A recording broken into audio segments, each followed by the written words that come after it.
He's not good enough to beat me. You think this man's gonna beat me? You think I'm gonna let a guy from the UK come here and beat me and take my belt? You lost your mind. Listen, Ryan, calm down. You're having one of them little episodes. Calm down. I know you're getting all excited. Again, bro, I know you're getting all excited, but I'll come over there and smack them glasses straight off your face. Crazy? I don't even understand. I'll come over there and smack them glasses straight off your face. That's what I'll do. Sitting there. You won't do shit. I promise you won't do shit. I promise you won't do shit. You won't do shit.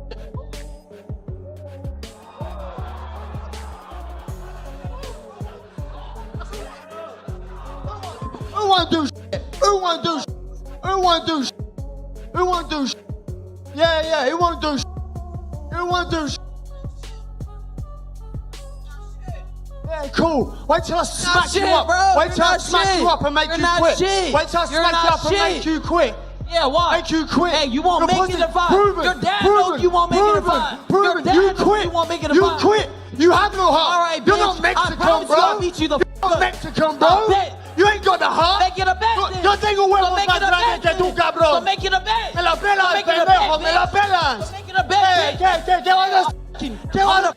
¿Qué más americano que tú, cabrón? ¿Qué vas a hacer? ¿Hacer algo? Este cinturón va conmigo para Londres, pendejo. Pendejo, va conmigo para Londres. Tú ya lo sabes. The Ryan Garcia and Conor Benn press conference quickly turned from light-hearted trash talk into complete chaos within only a few seconds.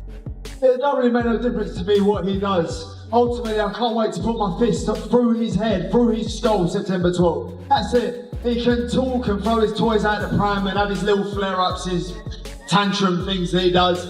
It don't make no difference to me. I've dealt with weirder. Ryan, what exactly are you drinking over there? All black coffee. What do you think of Conor Benn? Obviously, he's had some accusations of being maybe inconsistent with his performances, had those great fights with Eubank. What do you think of him as an opponent? I mean, if I look at his career, he's only fought guys that are on the way out. He's never fought a young, hungry, talented fighter. This is actually his first time ever doing it. So we're gonna see what he has. He's rushed into this position. So we're gonna show him that what happens when you rush into something you're not ready for. And this is a... Ryan showed up with his usual confidence, smiling, joking, and repeatedly taking shots at Conor. However, this time his comments appeared to hit a much more sensitive nerve. With every remark, the tension grew stronger and Benn looked increasingly frustrated as Ryan kept finding ways to get under his skin.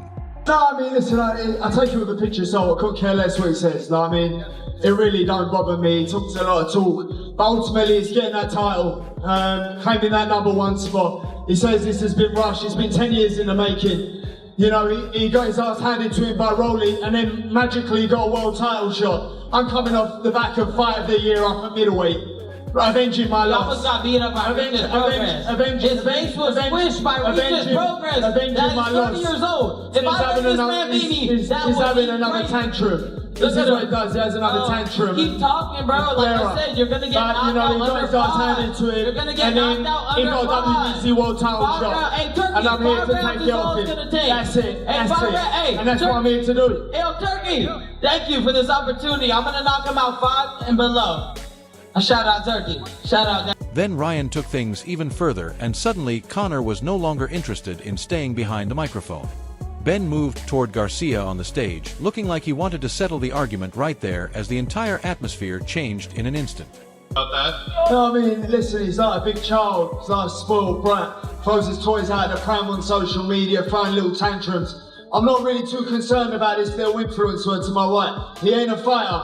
He can say whatever he wants. It ain't gonna make no difference come September the 12th. Proven. Yeah, 12-round war proven. I don't quit, I don't stay down. He's not gonna make it 12. He's not gonna make it 12. There's not gonna be a 12-round war, I promise you that. I don't stay down. He's not good enough. Look at his hair, bro. He's looking for attention. Look at his hair. He's looking for attention. He ain't gonna make it past 12, I promise you. This not be a 12-round war. He's not good enough. He's not good enough to beat me. You think this man's gonna beat me? You think I'm gonna let a guy from the UK come here and beat me and take my belt? You lost your mind. Security rushed in before the situation could become more serious, standing between the two fighters and pulling them apart while the crowd reacted to the sudden chaos. Ryan still looked like he had plenty of jokes left, while Conor seemed to have completely run out of patience. This made the moment even more entertaining because neither fighter appeared ready to back down. The microphones were meant to be there for promotion. Do shit. I promise you won't do shit. I promise you won't do shit.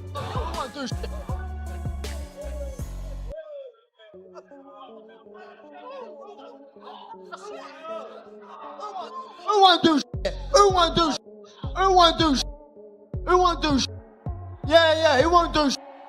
Who won't do shit? For a few moments, it seemed like the real fight had begun earlier than expected. Security finally pulled them apart and restored some order, but by then the tension had already reached a completely different level. The rivalry now feels like more than simple verbal exchanges and has become much more personal. After a press conference like this, every stare interview and face-off is bound to bring even greater tension. Garcia has been stopped before, happened against Gervonta Davis. He got dropped against Rolly Romero. Conor Benn wants the knockout. He's shown that he has big power at 47. This is going to be his first fight at the weight in, I believe, 4.5 years or so.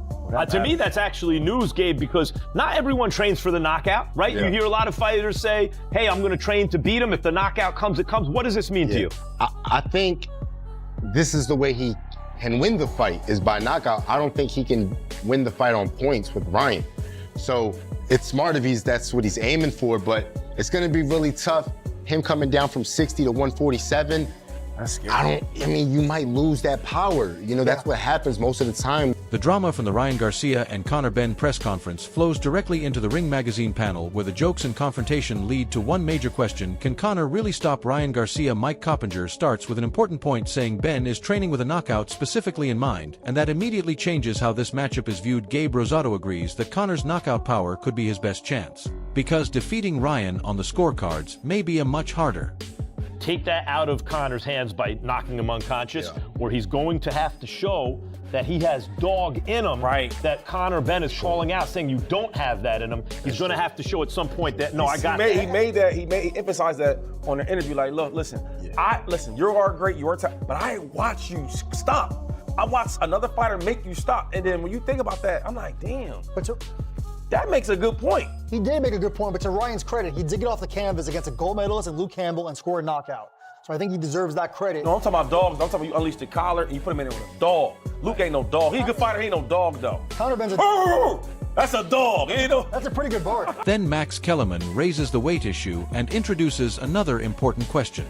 Benn has competed at 160 and 150, so returning to 147 creates doubts about whether he can maintain the same strength and punching power.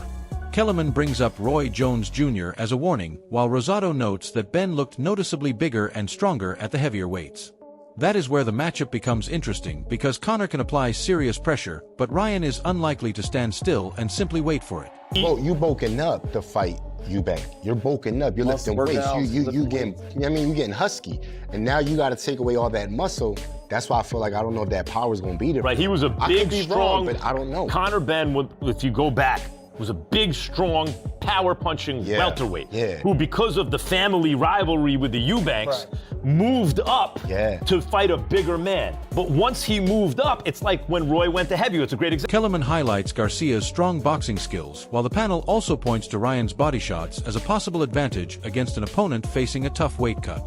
Then Shady McCoy brings up another factor, as Conor has a non-stop mindset, and simply standing in front of him will not make him slow down. The situation is now clear. Conor wants a physical battle and needs his power to make an early difference, while Ryan must rely on his speed, movement, and timing and try to make the weight cut a weakness for Benn. One thing is certain: this is no longer just a fight between power and speed, but a test of which fighter can keep his strengths when the other starts taking them away. And can box, or if Conor, especially if he's weight trained, is training for a knockout, like Gabe says, and he's coming in on him, because Conor's a dog, he is. But sometimes, like Joe Frazier was a dog. George Foreman hits so hard that on the way in, it doesn't matter how much dog you have in you, you get lifted off the canvas, right? And Ryan has that kind of power. I could see Ryan digging the body, because a guy that is cutting weight, the first thing you want to do is attack the body. So, you know, and you Ryan can physically look good, but that body may not be able to take that punishment. Great point. Yeah, so I think, and Ryan's a good body. The Ryan Garcia versus Conor Benn debate already had plenty of drama, but Ryan's reaction takes the discussion in a completely different direction. After the Ring magazine panel questioned whether Benn's size, pressure, and power could make him a dangerous opponent, Ryan made it clear he would not simply accept every prediction. When Bomax gave his opinion, Ryan responded with his usual trash talk, turning a serious boxing debate into a series of personal jokes. Ryan called him fat, and that comment will definitely give fans online plenty to discuss. But behind the jokes, there was also a serious message, as Ryan does not believe one bad performance can erase everything he has accomplished. On the real though, you look great with bodies. You dropped him within 1 minute. That's what you I'm saying, dominated. bro. You couldn't. The corner could have stopped. Look at it, bro. I always tell people, look at the whole body of work. That's why a lot of boxing analysts get the fights wrong. One, styles make fights, and two, your whole body of work is supposed to be what you pay attention on. Like, LeBron James could have one bad game, but you're not going to talk shit about LeBron. You're going to look at his whole body of work. My whole body of work is usually it's an exciting fight, and usually I win. I mean, I'm not here to be like, oh my gosh, like, that guy sucks because it's one night. You know, everybody said Devin Haney was going to lose to Brian Norman because he had a bad night with Jose Ramirez. Ryan points to everything he has accomplished and reminds everyone that fighters can improve and make adjustments. That matters against Benn because Ryan knows many people are questioning whether he is still the same explosive fighter, while Conor's team continues to push that narrative. Then Henry Garcia enters the discussion and tells the critics to step back while Team Garcia takes care of business. The real answer will come inside the ring because Ryan has to prove himself through his performance rather than more interviews. That is what makes this matchup so exciting. Benn brings the pressure, Ryan brings the speed, and both camps continue adding more tension to an already intense fight. The jokes keep coming, the predictions keep getting louder, and September 12th is getting closer. What Bomax said about Conor Benn's gonna destroy Ryan. Man, that you know he's what? not the same. They should stay retired, okay? It's becoming a joke now. I'm being honest. I mean, the guy should stay retired. And then his coach, like Ryan said, man, he said chips, I said Doritos. So, same thing. And I think, you know, them guys should just stay quiet, you know, shut up. You know, when you guys are in the game, then we'll listen to you. But if you're not in the game, stay out of the game because we got our job to do. And we're going to knock this. Ryan Garcia's fight against Conor Benn already had plenty of questions surrounding it, but Eddie Hearn brought the business side of boxing into the conversation before turning his attention to the promotional drama. Hearn made an important point about Benn's chances, admitting that Conor will always be competitive because of his work ethic, toughness, and mindset. However, he still has concerns about Benn returning to 147 after spending so much time competing at heavier weights. Hearn is not counting Benn out, but is questioning whether the version we see at the weigh-in can maintain the same intensity once the fight reaches the later rounds. He's going to be competitive. You know, he trains really hard. He's got a lot of heart. I don't like him at 147 pounds now because that was one of the problems in going to 160 to fight Eubank. To come back to 140, it's a really tough thing to do. And I think when he fought Prograis, was it 151 or 150? Like, he just didn't look the same. He looked like he was lacking power, didn't look that strong. And Ryan Garcia is a guy who's kind of built his way up to 147. He's super fit and good at the weight at 147. And he's a world-class fighter who punches very, very hard and very sharp. So Conor's always going to be in the fight because he's got a lot of heart, but I don't see him winning that fight at 140. Then Hearn completely shifted into promoter mode, explaining how Benn moved up the WBC rankings and admitting that Matchroom worked hard to place him near the top. Suddenly, the interview became less about the actual fight and more about the complicated business politics surrounding the event. Hearn appeared amused that Ryan and Conor ended up on DAZN, while Oscar De La Hoya came back into the picture with Zuffa. His sarcasm almost became more noticeable than the discussion itself as he welcomed everyone into the reality of boxing where no single company controls the entire sport. That is what makes this situation so interesting because Dana White, Oscar De La Hoya, DAZN, Zuffa, and Ring Magazine all want their share of the spotlight, but once the bell rings, Garcia and Benn will have the final say. Do you think they wanted that fight to be on DAZN? Dana White just slagged DAZN 4 weeks ago. Now he's having to promote a fight on it. And guess what? It ain't even a Zuffa show. It's a ring card. So like all the excuses where they go, oh, those ring cards, they're not Eddie Hearn shows. So now, what's this, Dana? Is this not a Zuffa show? And guess what? Oscar De La Hoya's co-promoting it. I mean, you can't make it up. DAZN and Oscar De La Hoya have completely run rings around Zuffa. Oscar De La Hoya has had Dana White's pants down. And now Dana White's got to sit up on the stage, on the dais, with Oscar de la Hoya next. After all the drama jokes, heated exchanges, and endless predictions, Ryan Garcia and Conor Benn now have only one thing left to settle: music. What will happen once the bell rings? Conor brings pressure and toughness, while Ryan brings speed, timing, and serious power. So who has the better game plan? Can Benn force Ryan into a tough fight, or will Garcia's speed prove to be too much? Share your prediction and thoughts in the comments. Let's music debate. And hey, do not forget to like, share, and subscribe to Ring Intel. See you in the next one.